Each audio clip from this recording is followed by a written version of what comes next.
बिस्मिल्लाहिर्रहमानिर्रहीम। अस्सलाम वालेकुम नाज़रीन, उम्मीद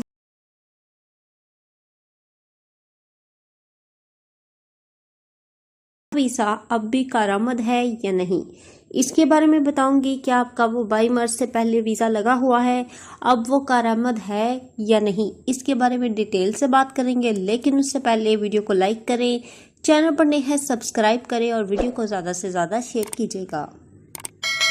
नाज़रीन, आपको यहाँ मज़ीद बताती चलूँ कि यहाँ पर मज़ीद बताया गया है कि ब्लैक लिस्ट की मुद्दत वीज़ा की तारीख ख़त्म होने के बाद शुमार की जाती है। इस दौरान खिलाफ वर्जी के मुर्तकब अफराद अगर मुकर्रर मुद्दत के दौरान आना चाहे तो वो सिर्फ अपने साबका कफील के वीज़े पर ही ममलिकत आ सकते हैं।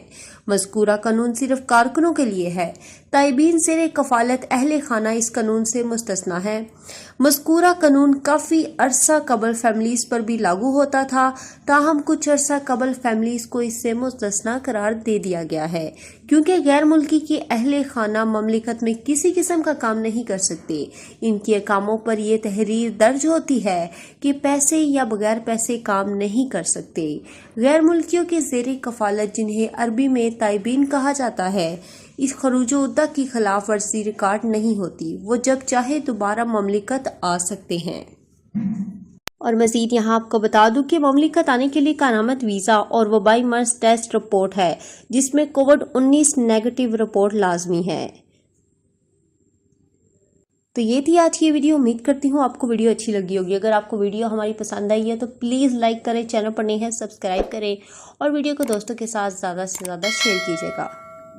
सऊदी अरब में मकीम गैर मुल्कियों के लिए बहुत बड़ी खुशखबरी आ गई है। अब कोई भी शख्स जो अपने मुल्क जाना चाहता है और उसका इकामा एक्सपायर हो या इकामा वैलिड हो, शिरका बंद हो, मुसस्सा बंद हो या कफील छुट्टी ना लगा रहा हो या कोई भी मसला हो, तो आप हमारे साथ रब्ता करें। हम इंशाअल्लाह आपको 3 दिन के अंदर अंदर एम्बेसी के जरिए आपका खरूज लगाकर आपको आपके मुल्क वापस भेज देंगे। कोई भी इंडियन, पाकिस्तानी, नेपालियन, बांग्लादेशी, श्रीलंकन या किसी भी मुल्क का हो, आसानी से बगैर किसी परेशानी के अपने मुल्क वापस जा सकता है। जी हाँ, स्क्रीन पर आपके सामने जो नंबर शो हो रहा है, इस पर आप कांटेक्ट करें। इंशाअल्लाह 3 दिन के अंदर अंदर आपको आपके मुल्क वापस भेज दिया जाएगा। मतलूब केस वाले रब्ता ना करें। शुक्रिया।